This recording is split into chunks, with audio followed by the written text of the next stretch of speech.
worried. We were worried. We were worried about vaginas. We were worried what we think about vaginas, and even more worried that we don't think about them. We were worried about our own vaginas. They needed a context of other vaginas, a culture, a community of vaginas. There's so much darkness and secrecy surrounding them. It's like the Bermuda Triangle. Nobody ever reports back from there. And in the first place, it's not so easy to even find your vagina. Women go weeks, months, sometimes years without looking at it. A high-powered businesswoman was interviewed, and she said she was too busy. She didn't have the time. Looking at your vagina, she said, is a full day's work. You have to get down there on your back in front of a mirror that's standing on its own. full length preferred. You've got to get in a perfect position, a perfect line. Which is then shadowed somehow by the mirror and the angle you're at. You get all twisted up. You're arching your head up. It's killing your back. You're exhausted by then. She said she didn't have the time for that. She was busy. So there were vagina interviews, which became Vagina Monologues. Over 200 women were interviewed.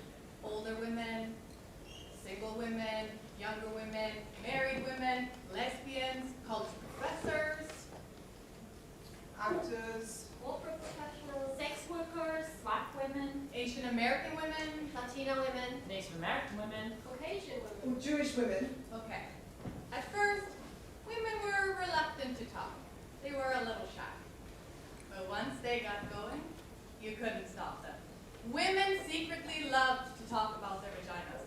They got very excited, mainly because no one's ever asked them before. Let's just start with the word vagina. It sounds like a terrible infection at best, or maybe a medical instrument. Hurry, nurse, bring me the vagina. Vagina! Vagina! Doesn't matter how many times you say it, it never sounds like a word you want to say. It's a totally ridiculous, completely unsexy word. If you use it during sex, trying to be politically correct. Darling, could you stroke my vagina? Guilty act right there. We were worried about vaginas, what we call them and don't call them. In Great Neck, New York, they call it pussycat. A woman there said that her mother used to tell her, don't wear panties underneath your pajama, dear. You need to air out your pussycat. In New Jersey, a twat.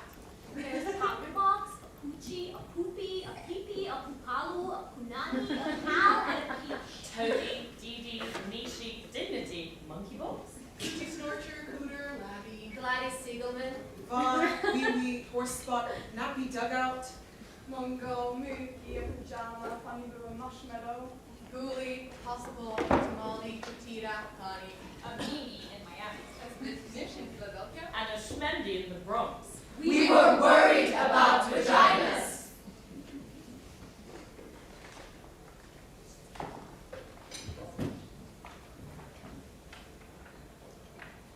You cannot love a vagina unless you love hair. Many people do not love hair. My first and only husband hated hair. He said it was cluttered and dirty. He made me shave my vagina. It looked puffy and exposed like a little girl. This excited him. When he made love to me, my vagina felt the way a beard must feel. It felt good to rub it and painful, like scratching a mosquito bite. It felt like it was on fire. There were screaming red bumps. I refused to shave it again. Then, my husband had an affair. When we went to marital therapy, he said he screwed around because I wouldn't please him sexually. I wouldn't shave my vagina. The therapist had a German accent and gasped between sentences to show her empathy. She asked me why I didn't want to please my husband. I told her I thought it was weird. I felt little when my hair was gone down there and I couldn't help but talk in a baby voice, and the skin got irritated and even calamine lotion wouldn't help it. She said marriage was a compromise. I asked her if shaving my vagina would stop him from screwing around. I asked her if she had many cases like this before.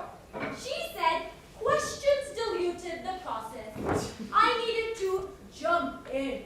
She was sure it was a good beginning. This time, when we went home, he got to shave my vagina. It was like a therapy bonus prize. He clipped it a few times, and there was a little blood in the bathtub.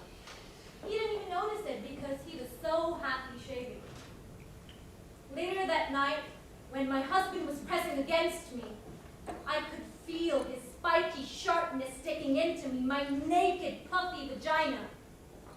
There was no protection. There was no fluff. I realized then that hair is there for a reason. It's the leaf around the flower. It's the lawn around the house. You have to love hair in order to love the vagina. You can't pick the parts you want. And besides, my husband never stopped screwing around.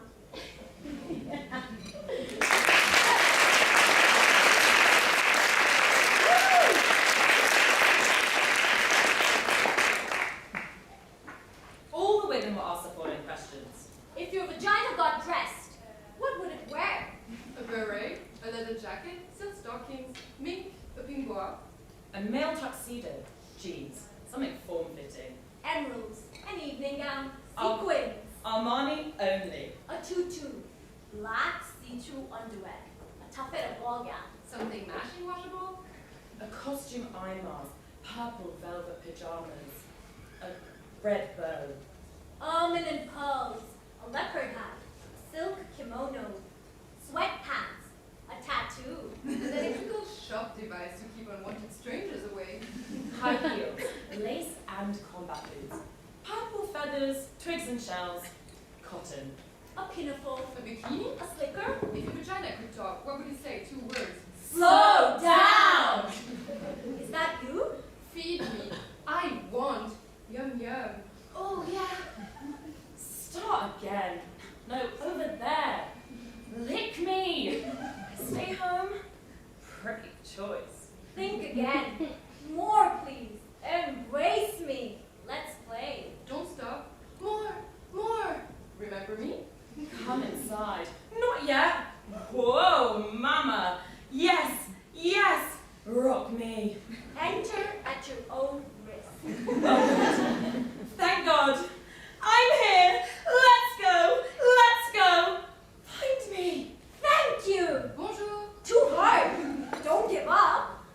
Where's Brian? That's better. Yes. Da. Da.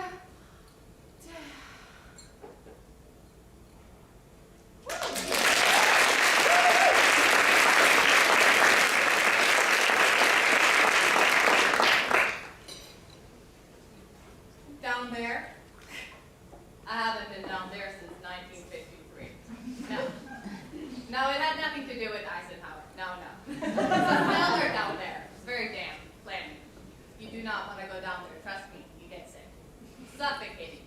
Very, very nauseating. The smell of the clamminess and the mildew and everything smells unbearable. Gets in your clothes. No.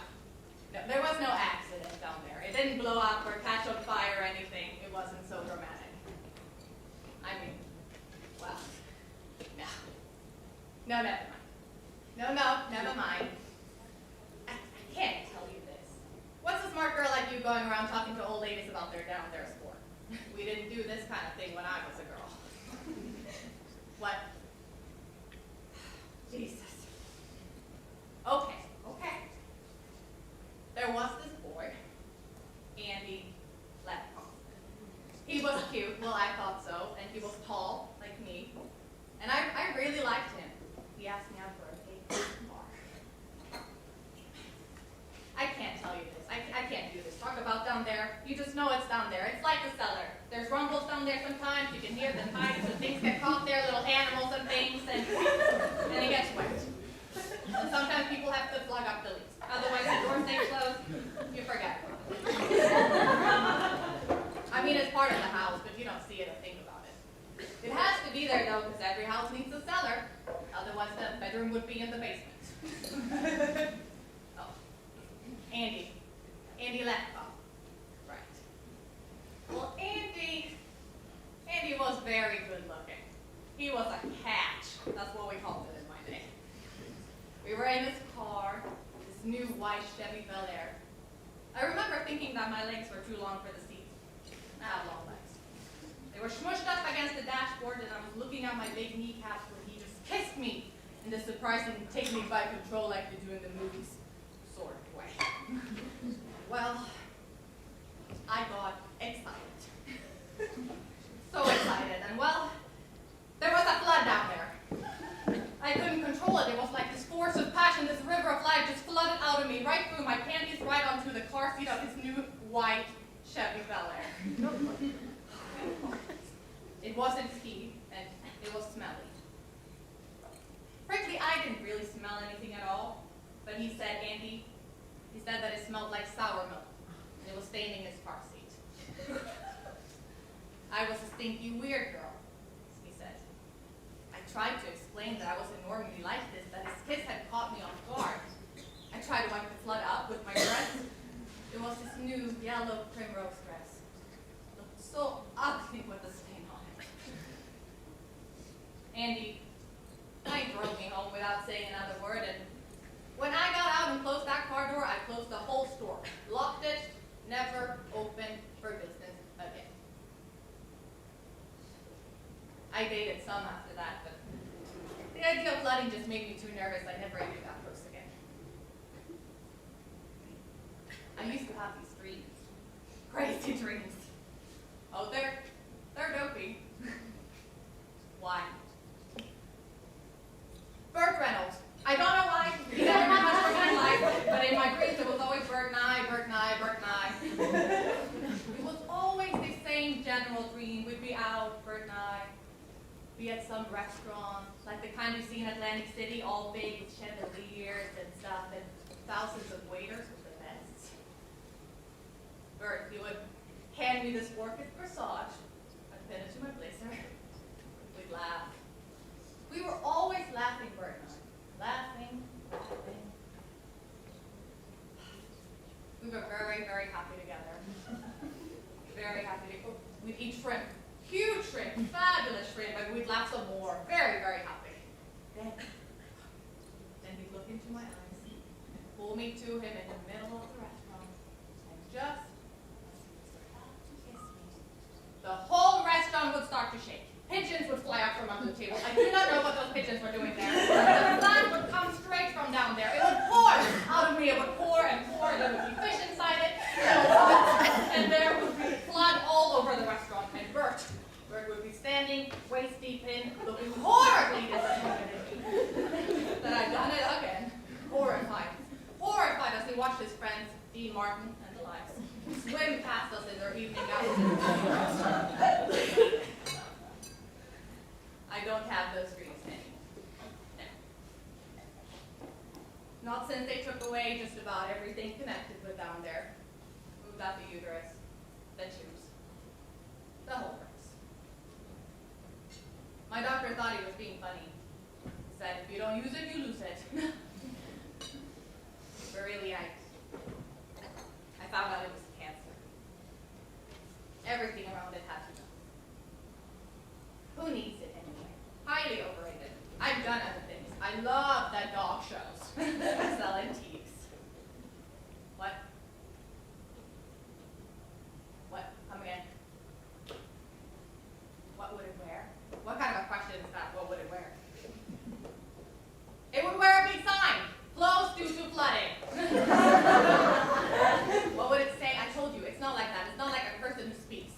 No. It's a place. A place you don't go. It's locked up under the house. It's down there. Do you feel better now? You made me talk. You got it out of me. You got an old lady to talk about her down there. Do you feel better? You know. Actually, you're the first person I've ever told any of this. And I feel a little better.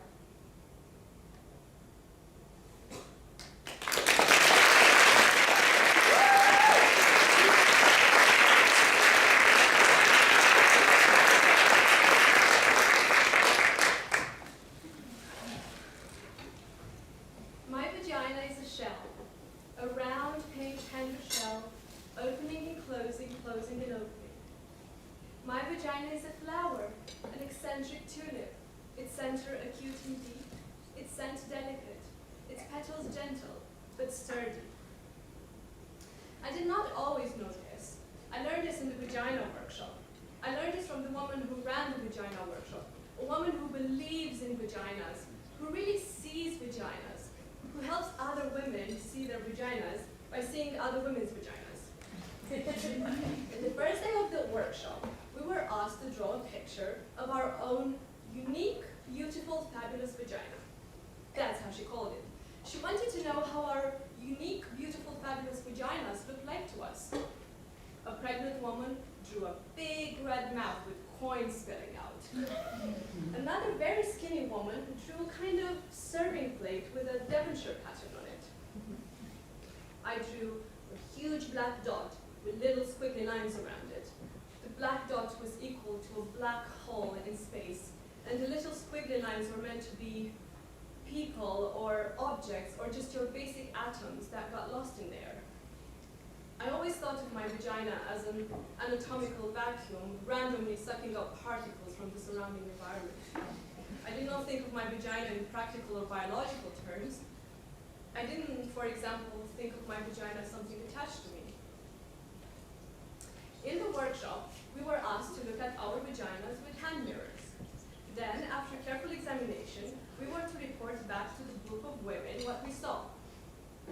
I must tell you that up until this point, everything I knew about my vagina was based on hearsay or invention. I had never seen the thing. It had never occurred to me to look at it. My vagina existed for me on some abstract plane. It reminded me of how the first astronomers must have felt with their primitive telescopes. It felt quite unsettling at first, my vagina. Like when you see a fish cut open for the first time and you realize there's this whole bloody complex world inside, right under the skin. And what surprised me most was all the layers. Layers inside layers, opening into more layers. My vagina amazed me. I couldn't speak when it came my turn in the workshop. I was speechless. I had awakened to what the woman who ran the workshop called vaginal wonder. I just wanted to lay there on my mat, my legs spread, examining my vagina forever. It was better than the Grand Canyon, ancient and full of grace. It had the freshness and innocence of a proper English garden. It was funny, very funny. It made me laugh, my vagina. Open and close, hide and seek. Then, the woman who ran the workshop asked how many women in the workshop had had orgasms. 2 women tentatively raised their hand. I did not raise my hand, but I had had orgasms. I did not raise my hand because they were accidental orgasms. They happened to me. I had them in my sleep, and I would wake up in splendor.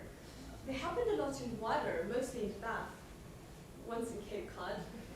They happened on horses, on bicycles, even on the treadmill at the gym. I did not raise my hand because, although I had had orgasms, I did not know how to make one happen. It was a mystical, magical thing. It felt weird getting involved, contrived and manipulative. It felt Hollywood. The surprise would be gone, and the mystery. The problem, of course, was that the surprise had been gone for 2 years. I haven't had a mystical, magical orgasm in a while, and I was frantic. That's why I was in the workshop. And then, the moment had arrived that I both dreaded and longed for. The woman who ran the workshop asked us to take our hand mirrors again and to look at our vaginas, see if we can find our clitoris. There we were, a group of us women, on our backs, on our mats, with our hand mirrors, searching for our spots, our locus, our reason. And I don't know why, but I started crying. Maybe it was sheer embarrassment. Maybe it was knowing that I had to give up the fantasy, the enormous life-consuming fantasy that someone or something was going to do this to me. That someone was coming to lead my life, to choose direction, to give me orgasms. I felt the panic coming. The simultaneous terror and realization that, in fact, I had avoided finding my clitoris, that I was, in fact, terrified that I did not have a clitoris, terrified that I was one of those constitutionally incapable ones, that I was one of those frigid, dead, shut down, dry, apricot tasting bitter. Oh my God. I lay there on my mat with my hand mirror, and all I could think about was when I was 10 and I lost my gold ring with emeralds in the lake. How I kept diving over and over to the bottom of the lake, searching with my fingers over stones and fish and bottle caps and slimy stuff, but never my ring. The panic I felt, I knew I'd be punished. The woman who ran the workshop saw my insane scrambling, heavy breathing and sweating. She came over. "It's gone," I told her. "It's gone. I've lost my clitoris. I shouldn't have worn it swimming." The woman who ran the workshop laughed. She gently petted my forehead. She told me that my clitoris was not something I could lose. It was me, she said, the essence of me. It was both the doorbell to my house and the house itself. I did not have to find it. I had to be it. Be it. Be my clitoris. Be my clitoris. I lay back and closed my eyes. I put a hand mirror down. I watched myself floating above myself. I watched myself as I slowly approached myself to re-enter. It was very quiet, this re-entry, quiet and gentle. I felt like an astronaut re-entering the surface of the Earth. I bounced and landed and bounced. I came into my muscles and blood and cells, and then I slid into my vagina. It was suddenly easy, and I fit. I was all warm and pulsing and ready and young and alive. And then, with my eyes closed, without looking at it, I put my finger on what had suddenly become me. There was a little quivering at first, which urged me to stay. Then the quivering became a quake, an eruption, the layers dividing and subdividing. The eruption broke open into an ancient horizon of light and silence, which opened into a plain of music and colors and innocence and longing, and I felt connection, calling connection, as I lay there thrashing on my little mat.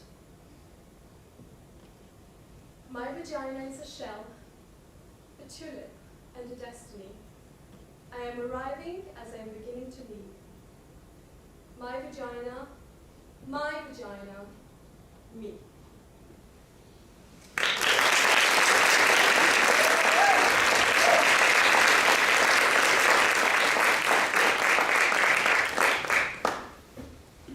Yes, a vagina, happy fact, is a strong woman, an intimate geography, by Akhia Andersson. The clitoris is pure and powerless. It is the only organ in the body designed purely for pleasure. The clitoris is simply a bundle of nerves, 8,000 nerve fibers to be precise. It's a higher concentration of nerve fibers than is found anywhere else in the male or female body, including fingertips, lips, and tongue. And it is twice the number in the penis.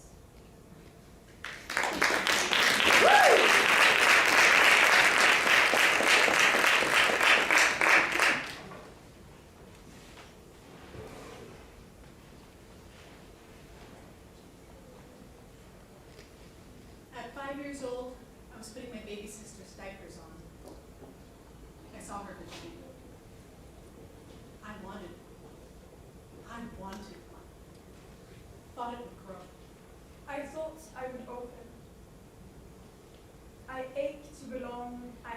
smelled like my mother. Her sweet aroma lived in my hair, on my hands, in my skin. I ached to be pretty. Pretty. I wondered why I was missing my bathing suit top at the beach, why I wasn't dressed like the other girls. I ached to be completed. I ached to belong, to twirl the baton. I was assigned a sex the day I was born. It's as random as being adopted or being assigned a hotel room on the 30th floor. It has nothing to do with who you are, or with your fear of heights. But in spite of the apparatus I was forced to carry around, I always knew I was a girl. They beat me for it. They beat me for crying. They pummeled me for wanting. To touch, To hug, To help, To hold their hands. for trying to fly in church like Sister Batra. For doing cartwheels. crocheting socks. for carrying purses to kindergarten. They kicked the shit out of me every day on my way to school. In the park, they smashed my magic market painted nails. They punched my lipstick to mouth. They beat the girl out of my boy. Or they tried. So I went underground. I stopped playing the flute. Be a man, stand up for yourself, go punch him back. I grew a full beard. It was good I was there. And joined the Marines. Suck it up and drive on. I became duller. Jaded, Sometimes cruel. Butch it. Butch it! Butch it up! always clenched, inaccurate, incomplete. I ran away from home. From school. From boot camp. Ran to Miami. Greenwich Village, Aleutian Islands. New Orleans. I found gay people. wilderness lesbians. I got my first hormone shot. Got permission to be myself. To transition. To travel. To immigrate. 350 hours of hot needles. I would count the male particles as they died. 16 man hairs. Gone. The feminine is in your face. I lift my eyebrows more. I'm curious. I ask questions. And my voice. Practice, practice. It's all about resonance. Sing song, sing song. Southern accents are really excellent. Jewish accents really help. Hello, my friend. And my vagina is so much friendlier. I cherish it. It brings me joy. The orgasms come in waves. Before they were jerky. I'm your girl next door. My lieutenant colonel father ended up paying for it. My vagina. My mother used to worry what people would think of her, that she made this happen. Until I came to church, and everyone said, "You have a beautiful daughter." I got to be soft. I'm allowed to touch. I'm allowed to listen. I'm able to receive. To be in the present tense. People are so much nicer to me now. I can get up in the morning, put my hair in a ponytail. A wrong was righteous. I'm right with God. It's like when you're trying to sleep and there's a loud car alarm. When I got my vagina, it was like someone finally turned it off. I live now in the female zone. But you know how people feel about immigrants. They don't like it when you come from someplace else. They don't like it when you mix. They killed my boyfriend. They beat him insanely as he slept with a baseball bat. They beat this girl out of his head. They didn't want him dating a foreigner, even though she was pretty, and listened, and was kind. They didn't want him falling in love with ambiguity. They were scared he'd get lost. They were that terrified of love.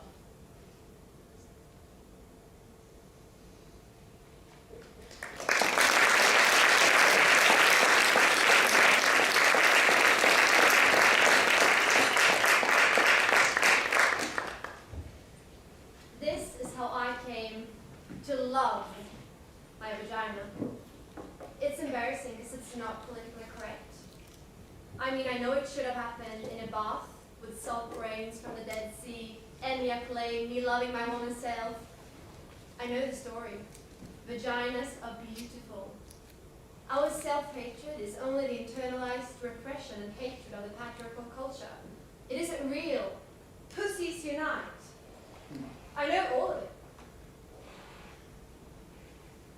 Like, if we'd grown up in a culture where we were taught fat thighs were beautiful, we'd all be pounding down milkshakes and Krispy Kremes, laying on our backs, spending our days thigh expanding. But we didn't grow up in that culture. I hated my thighs and I hated my vagina even more. I thought it was incredibly ugly.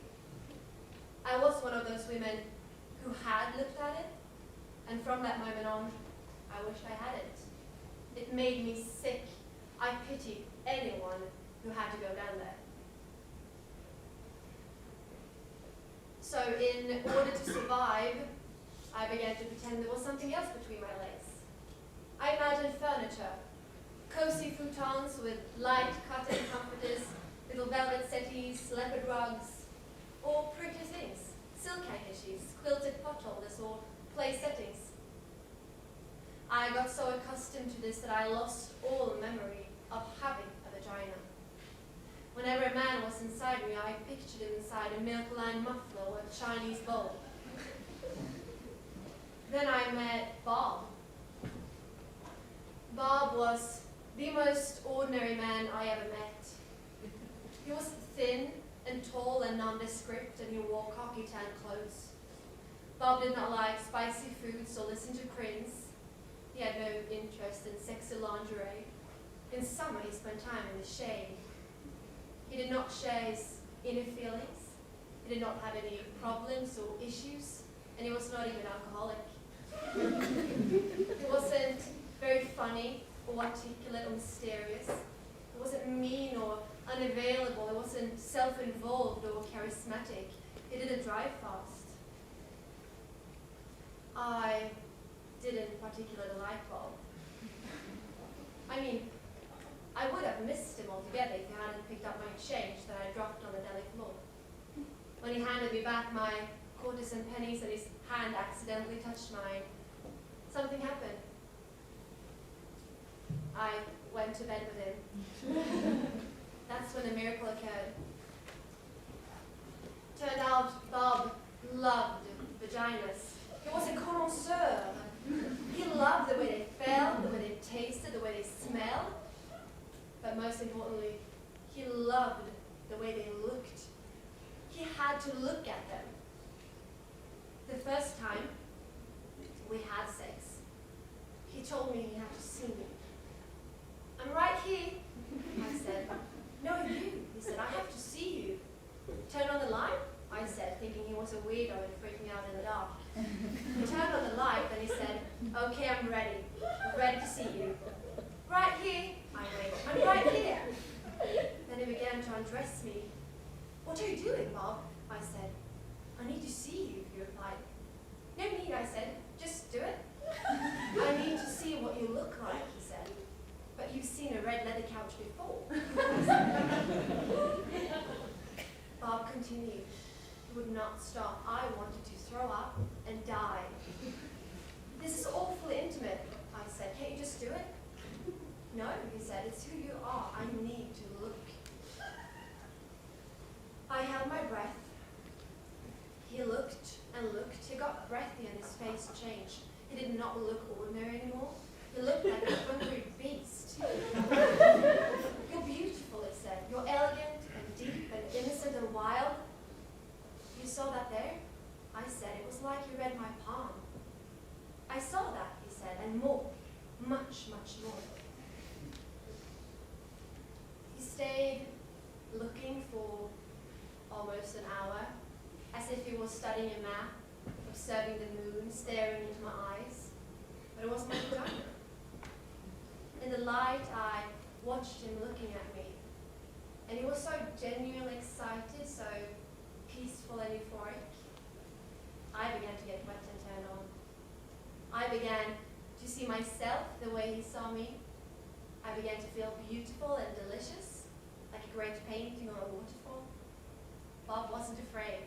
He was not grossed out. I began to swell, began to feel proud, began to love my vagina. And Bob lost himself right there. And I was there with him, in my vagina, and we were gone.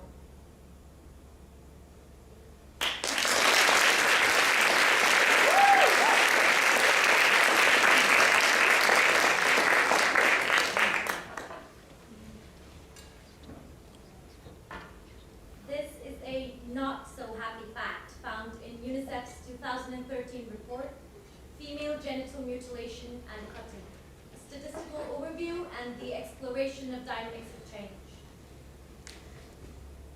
Female genital mutilation has been inflicted on approximately 200 million girls and young women. In the 30 countries where it is practiced, mostly in Africa,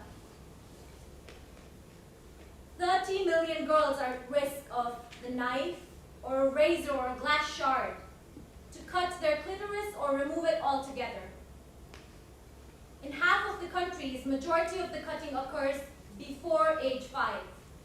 In the rest of the countries, most cutting takes place between 5 and 14 years of age. In a man, this would range from amputation of most parts of the penis to a complete removal of all of the penis.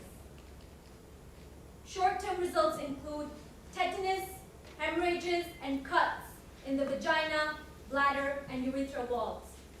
Long-term, chronic uterine infection, increased agony and danger during childbirth, and early deaths. As many as 30 million young girls are at risk of being cut within the next decade if current trends persist. However, overall it is on the decline, with the percentage of girls aged 15 to 19 who have been cut declining from 51% in 1985 to 37% today.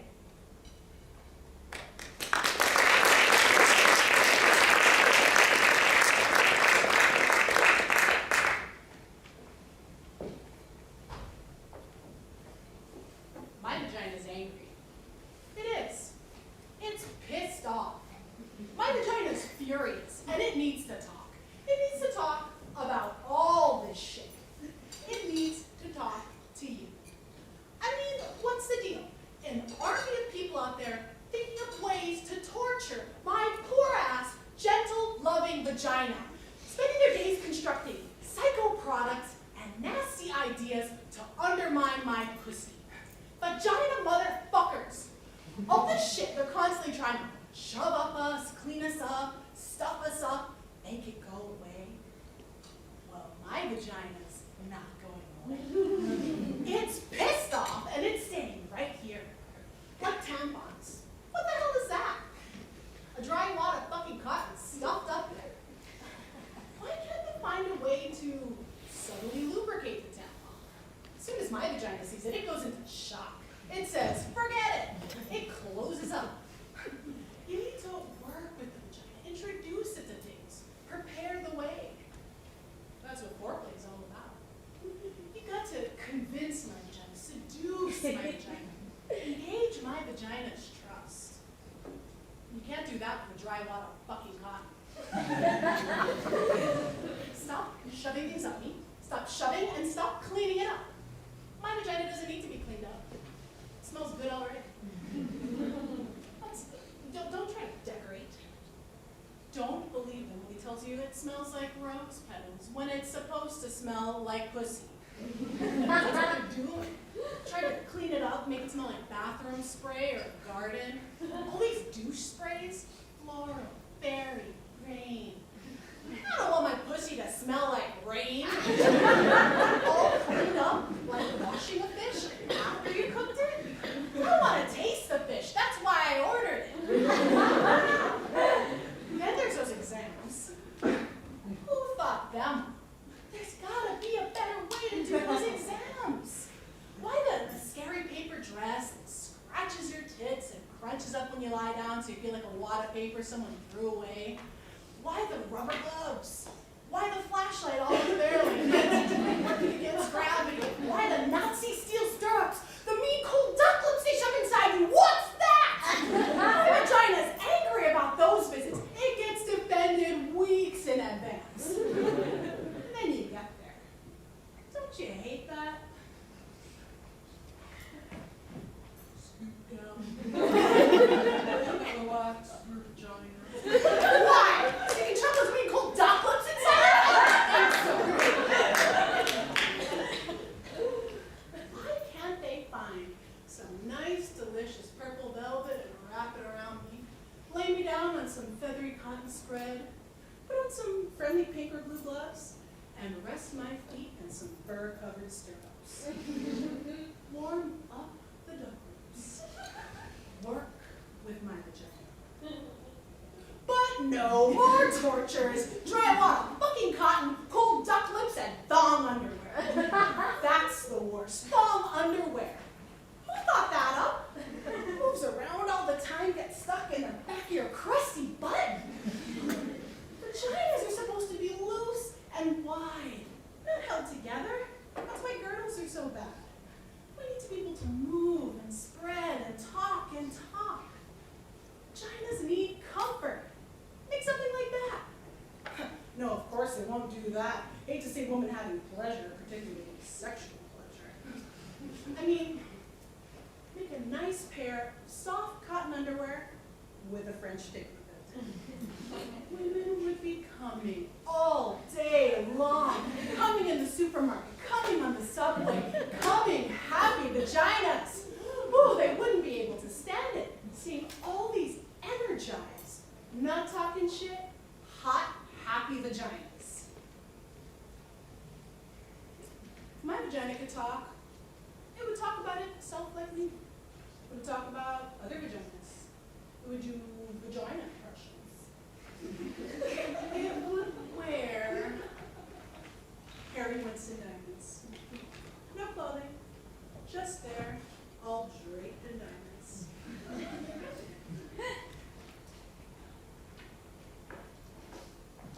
My vagina helped release a giant baby. Thought it'd be doing more of that. It's not. Nowadays, it wants to travel. Doesn't want a lot of company.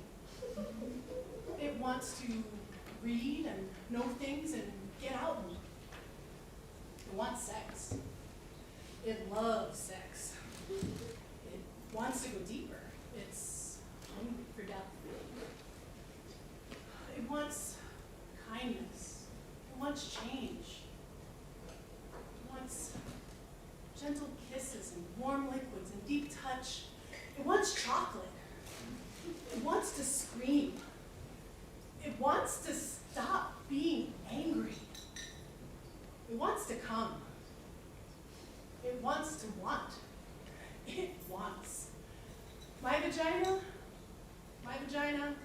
well, it wants everything.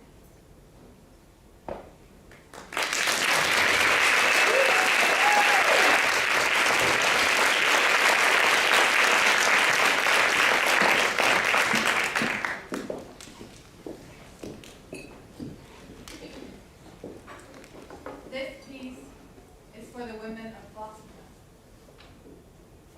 My vagina was green, water salt, pink fields, cow mooing, sun resting, sweet boyfriend touching lightly with a soft piece of blonde straw.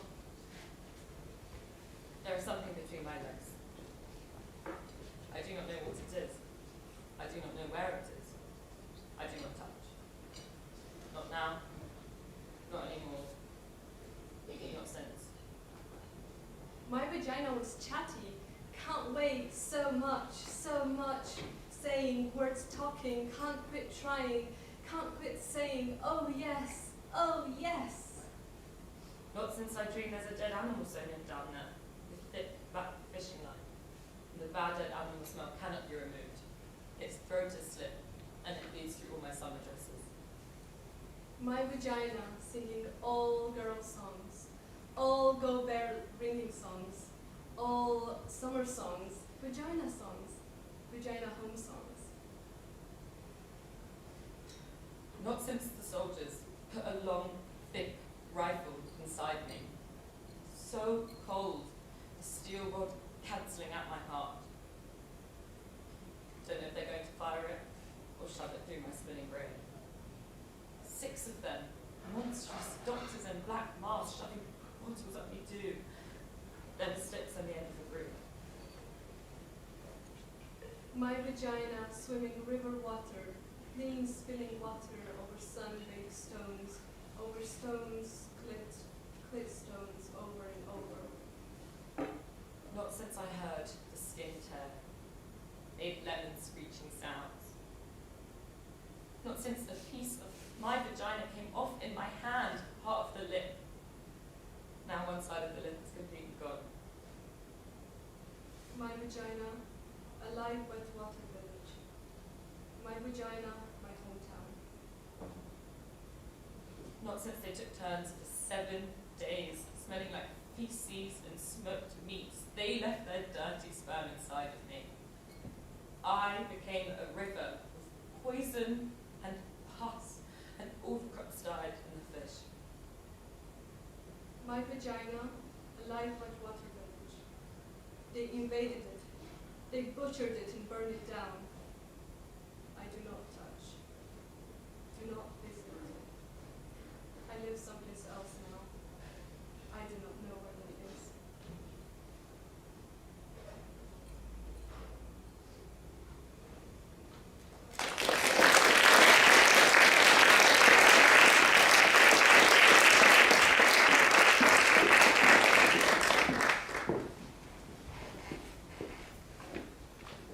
My short skirt is not an invitation. A provocation, An indication, that I want it, or give it. then I hope. My short skirt is not vain for it. It does not want you to rip it off me or put it down. My short skirt is not a legal reason for raping me, although it has been before, it will not hold up in any court. My short skirt, believe it or not, has nothing to do with you. My short skirt is about discovering the power where no one comes. About cool autumn air traveling up my inner thighs, about allowing everything I see, pass, and feel to live inside. My short skirt is not proof that I am stupid or undecided or a malleable little girl. My short skirt is my defiance, and I will not let you make me afraid. My short skirt is not showing off. This is who I am before you make me cover it, so tone it down. Get used to it. My short skirt is happiness. I can feel myself on the ground. I am here. I am hot. My short skirt is a liberation flag of the women's army. I declare these streets Any street. my vagina's country. My short skirt is turquoise water with swimming colored fish. A summer festival in starry dark. A bird calling, a train arriving in a foreign town.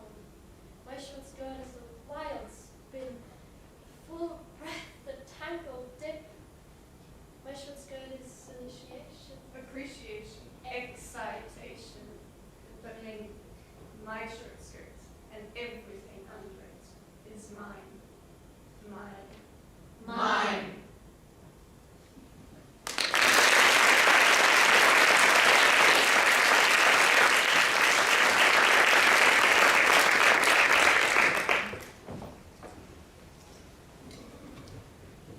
Memory, December 1965, 5 years old.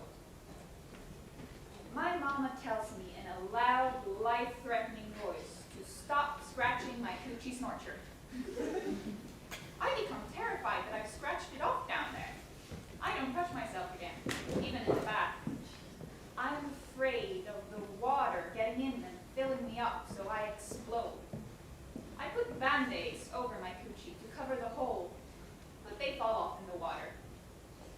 I imagine a stopper, a bathtub plug up there to prevent anything from entering me. I wear 3 pairs of heart-patterned cotton underpants underneath my snap-up pajamas. I still want to touch myself sometimes, but I don't. Memory, 7 years old. Edgar Montaigne, who is 10, gets angry at me and punches me with all his might between my legs. It feels like he breaks my entire self. I limp home. I can't pee. My mama asks me what's wrong with my coochie snorcher, and when I tell her what Edgar did to me, she yells at me and tells me to never let anyone touch me down there again. I try to explain, he didn't touch it, Mama, he punched it. Memory, 9 years old. I lay on the bed, bouncing and falling, impaling my coochie snorcher on the bedpost. I let out a high-pitched screaming noise that comes straight from my coochie snorcher's mouth. I get taken to the hospital, and they sew it up down there from where it's been torn apart. Memory. 10 years old. I'm at my father's house. He's having a party upstairs. Everyone's drinking. I'm playing alone in the basement and I'm trying on this new cotton white bra and underpants that my father's new girlfriend gave me. Suddenly, my father's best friend, this big man Alfred, comes up from behind me and pulls my underpants down. Then he sticks his big, hard penis into my coochie snorcher. I kick. I scream. I try to fight him off, but he already gets it in. My father's dead then. And he has a gun. And then there is a loud, horrible noise. And then there's blood all over Alfred and me. Lots of blood. I'm sure my coochie snorcher is finally falling out. Alfred is paralyzed for life, and my mama doesn't let me see my father for 7 years.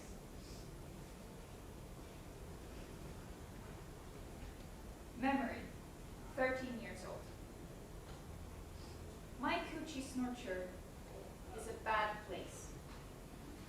It is a place of pain, nastiness, punching, invasion, and blood. It is a site for mishaps. It's a bad luck zone. I imagine a highway between my legs, and I am traveling, going far away from here. Memory. 16 years old. There is this gorgeous 24-year-old woman in our neighborhood, and I stare at her all the time. One day, she invites me into her car. She asks me if I like to kiss boys, and I tell her I do not like that. Then she tells me she wants to show me something, and she leans over and kisses me so softly on the lips with her lips, and then she puts her tongue in my mouth. Wow. She asks me if I want to come over to her house. Then she kisses me again. She tells me to relax, to feel it, to let her tongues feel it. She asks my mama if I can spend the night, and my mama is delighted that such a beautiful and successful woman has taken an interest in me. I'm so scared, but I can't wait. Her apartment is fantastic. She's got it hooked up. It's the 70s with the beads, the fluffy pillows, and the mood lights. I decide right there that I want to become a secretary like her when I grow up. She makes herself a vodka, and then she asks me what I would like to drink. I say, same as she's drinking. She says she doesn't think my mama would like me drinking vodka. I say, she probably wouldn't like me kissing girls either. And then the pretty lady makes me a drink. Then she changes into this chocolate satin teddy. She's so beautiful. And I always thought little daggers were ugly. I say, you look great. She says, so do you. I say, but I only have this white cotton bra and underpants. Then she dresses me slowly in another satin teddy. It's lavender, like the first soft days of spring. The alcohol has gone to my head and I am loose and ready. There's a picture over her bed of a naked black woman with a huge afro. She gently and slowly lays me out on the bed. Just our bodies rubbing makes me come. Then she does everything to me and my coochie snorcher that I always thought was nasty before, and wow, I am so hot, so wild. She says, your vagina untouched by man smells so great, so nice, which I could keep it this way forever. I go crazy wild. And then the phone rings. And of course, it's my mama. I'm sure she knows. She catches me at everything. I'm breathing so heavy, and I try to act normal when I get off the phone. She said, what's wrong with you? Have you been running? I say, no, mama. Exercising. Then she tells the gorgeous lady to make sure I'm not around any boys. And the lady tells her, trust me, there's no boys around here. Afterwards, the pretty lady teaches me everything about my coochie snorcher. She makes me play with myself in front of her, and she teaches me all the different ways to get myself pleasure. She is very thorough. She says to always know how to give myself pleasure, so I'll never need to rely on a man. In the morning, I'm worried that I've become a butch because I'm so in love with her. She laughs, but I never see her again. I realized later that she was my surprising, unexpected, politically incorrect salvation. She transformed my sorry-ass coochie snorcher and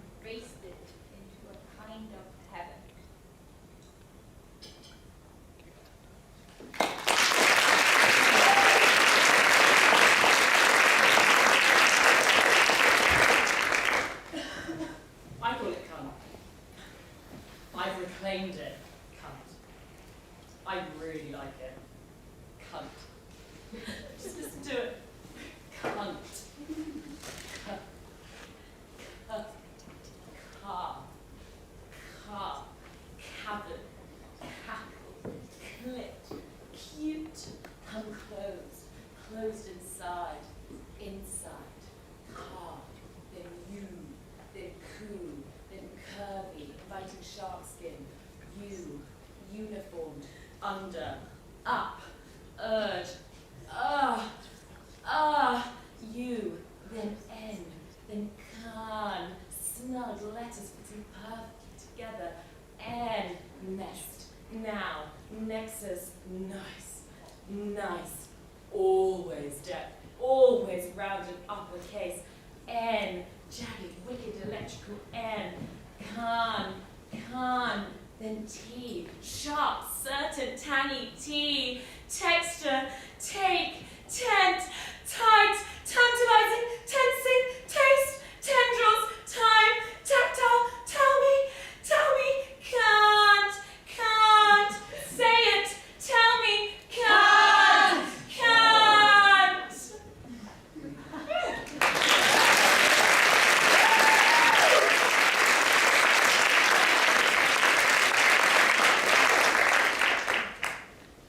A 6-year-old girl was asked, if your vagina got dressed, what would you wear?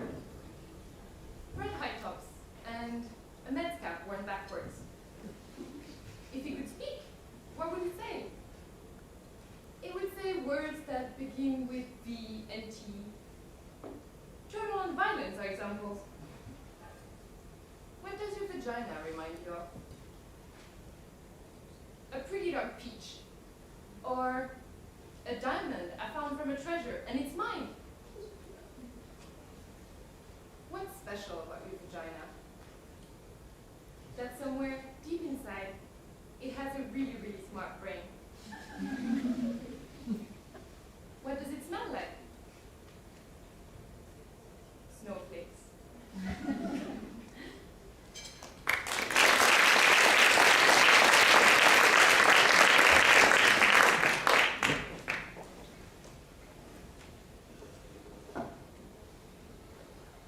I love vaginas. I love women. I do not see them as separate things. Women pay me to dominate them, to excite them, to make them come. I did not start out like this. No. To the contrary, I started out as a lawyer. But in my late 30s, I became obsessed with making women happy. It was a mission of sorts, but then I got involved in it. I got very good at it, kind of brilliant. It was my art. I started getting paid for it. It was as if I had found my calling. I wore outrageous outfits when I dominated women. Lace and silk and leather, and I used props. Ooh, whips, handcuffs, ropes, dildos. There was nothing like this in tax law. There were no props, no excitement, and I hated those blue corporate suits. Although, I do wear them now, from time to time, in my new line of work. And, well, they serve quite nicely. There were no props in corporate law. No excitement, no wetness, no erect nipples, no dark, mysterious foreplay, no delicious mouths, but mainly, there was no moaning. Well, not the kind I'm talking about anyway. See, this was the key. I see it now. Moaning was the thing that ultimately seduced me and got me addicted to making women happy. When I was a little girl, and I would see women in the movies making love, making these strange, orgasmic moaning noises, I used to laugh. I got strangely hysterical. I could not believe that big, outrageous, ungoverned sounds like that came out of women. I longed to moan. I practiced in front of my mirror on a tape recorder, moaning in various keys and in various tones. But always when I played it back, it sounded fake. It was fake. It wasn't rooted in anything sexual, really, only in my desire to be sexual. But then, when I was 10, I had to pee really badly on a car trip once. It went on for almost an hour, and when I finally got to pee in this dirty little gas station, it was so exciting. I moaned. I moaned as I peed. I mean, I couldn't believe it. Me, moaning in a Texaco station in the middle of Louisiana. I realized right then that moans are connected with not getting what you want right away, with putting things off. I realized that moans were best when they caught you by surprise. They came out of this hidden, mysterious part of you that was speaking its own language. I realized that moans were, in fact, that language. So I became a moaner. It made most men anxious. Frankly, it terrified them. I was too loud, and they couldn't concentrate on what they were doing. They'd lose focus, and then they'd lose everything. We couldn't make love in people's homes, the walls were too thin, and I got a reputation in my building, and people stared at me in contempt in the elevator. Men thought I was too intense. Some even called me insane. I started to feel bad about moaning. I got quiet and polite. I made noise into a pillow. I learned to choke my moan, to hold it back like a sneeze. I started getting headaches and stress-related disorders. I was becoming hopeless. When I discovered women, I discovered that most women loved my moaning. And more importantly, I discovered how deeply excited I got when other women moaned, when I was responsible for other women moaning. I made love to quiet women, and I found this place inside them, and they shocked themselves in their moaning. I made love to moaners, and they found a deeper, more penetrating moan. It was a kind of surgery, a kind of delicate science, finding the tempo, the exact location, or home of the moan. That's what I call it. Sometimes I found the moan over a woman's jeans. Sometimes I snuck up on it, off the record, quietly disarming the surrounding alarms and moving in. Sometimes I used force, but not violent, oppressive force, no. More like dominating, I'm gonna take you someplace. Lay back and enjoy the ride. Kind of force. Sometimes it was simply mundane. I found the moan before things even started, while we were eating salad or chicken. Just casual, right there with my fingers. Here it is, like that. Real simple. In the kitchen, all mixed in with the balsamic oil. Sometimes I use props. Ooh, I love props. Sometimes I made the woman find her moan in front of me. I waited, stuck it out until she opened herself. I wasn't fooled by the minor, more obvious moans, no. I pushed her further, all the way into her power. There's the clit moan, the vaginal moan, oh, the combo clit vaginal moan. There's the almost moan, the right on it moan, oh, the elegant moan, the very slick moan, oh, the wasp moan, the Jewish moan, oh no. There's the black moan, oh shit, the Irish Catholic moan, forgive me. There's the mountaintop moan, oh no. The doggy moan, the baby moan, uninhibited, militant, bisexual moan.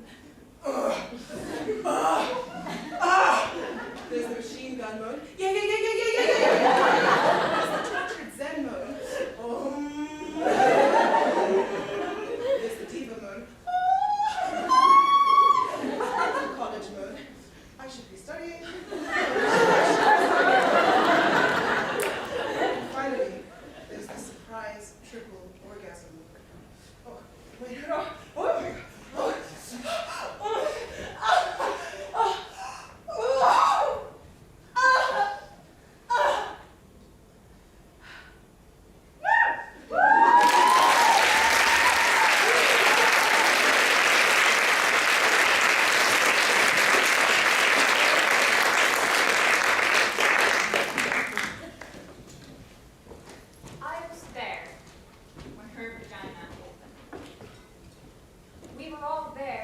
mother, her husband, and I, and the nurse from the Ukraine, with her whole hand up there in her vagina, feeling and turning with her rubbery glove, as she talked casually to us, like she was turning on a loaded faucet.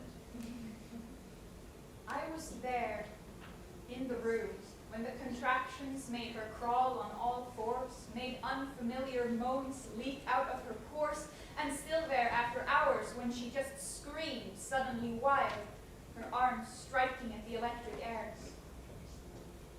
I was there when her vagina changed from shy sexual hole to an archaeological tunnel, a sacred vessel, a Venetian canal, a deep well with a tiny stuffed child inside, waiting to be rescued.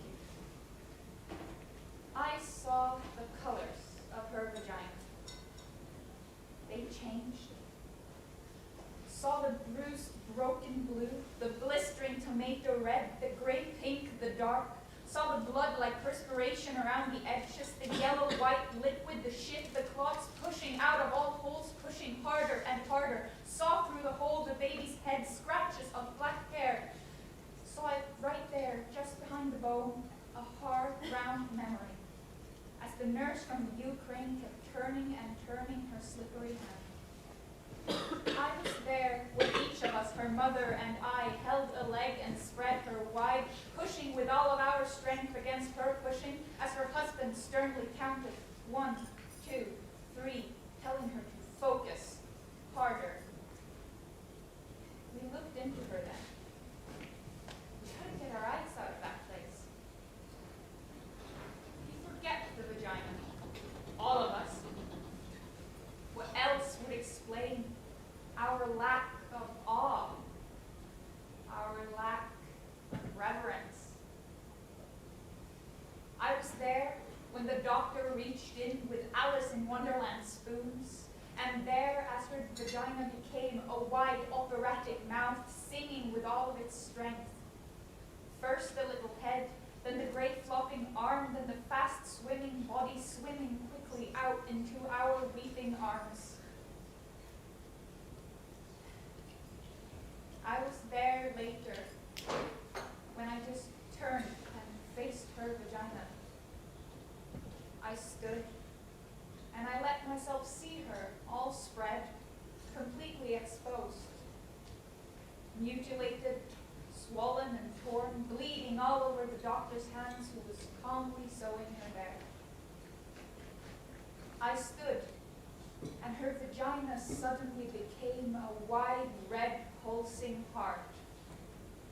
The heart is capable of sacrifice. So is the vagina. The heart is able to forgive and repair.